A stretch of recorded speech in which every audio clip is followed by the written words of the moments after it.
আবাস যোজনার বাড়ি না পেয়ে পঞ্চায়েত ঘেরাও করে বিক্ষোভ গ্রামবাসীদের।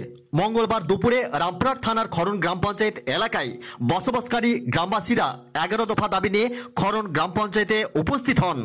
গ্রামবাসীদের দাবি, দীর্ঘদিন যাবৎ তারা কাঁচা বাড়িতে বসবাস করে আসছেন, অথচ এখনো পর্যন্ত তারা বাড়ি পাননি বলে পঞ্চায়েত অফিসে এসে তারা নথিপত্র জমা দিলেন। গ্রামবাসীদের ঠিক কি অভিযোগ, নলহাটি নিউজ এক্সপ্রেসের ক্যামেরায় শুনুন বিস্তারিত। বাড়ি পাইনি, বাড়ি লবো, আমি চালা বাড়িতে বাস করছি।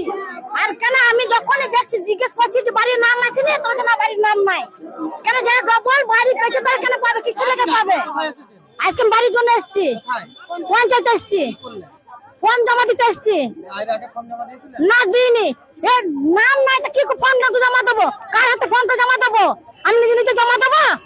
হ্যাঁ, ভোটের সময় বলছে কই তো একটা দেন তো, এইখানে ভোট দেওয়া হবে। হ্যাঁ, ওখানে এইখানে দেখাচ্ছে, আর ঘরের সময় তো এইখানে দেখাই না। জানো তো আমার নাম কনিকা বাগদি। দেখুন, আবাস যোজনার দাবিতে আমরা 10 দফা দাবি নিয়ে আজকে প্রধানের কাছে গেছিলাম কোন পঞ্চায়েতে। প্রধান সাহেব আমাদের দীর্ঘ 2 বছর ধরে কোনো রকম কাজ দিচ্ছে না। হ্যাঁ, আমাদের বিজেপির আমাদের মেম্বার বলে আমাদের কোনো রকম কাজ দিচ্ছে না। তো আজকে আমাদের এখানে গরিব মানুষ, খেটে খাওয়া হতদরিদ্র মানুষরা, যারা বাড়ি পায়নি, দিন আনে দিন খায়, যাদের খড়ের চালে বাস করে, জল পড়ে, শীতের সময় ঘুমাতে পারে না, ঠান্ডায় বাচ্চা ছেলেদের নিয়ে ঘুমায়, তাদের বাড়ি দেওয়া হচ্ছে না।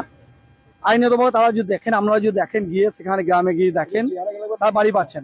প্রত্যেক মানুষ আপনাদের সামনে আছে, বাড়ি পাচ্ছেন। তা আমরা 10 দফা দাবি চেয়েছি উত্তর দিতে, প্রধান সাহেব আমাদের উত্তর দিতে পারেনি।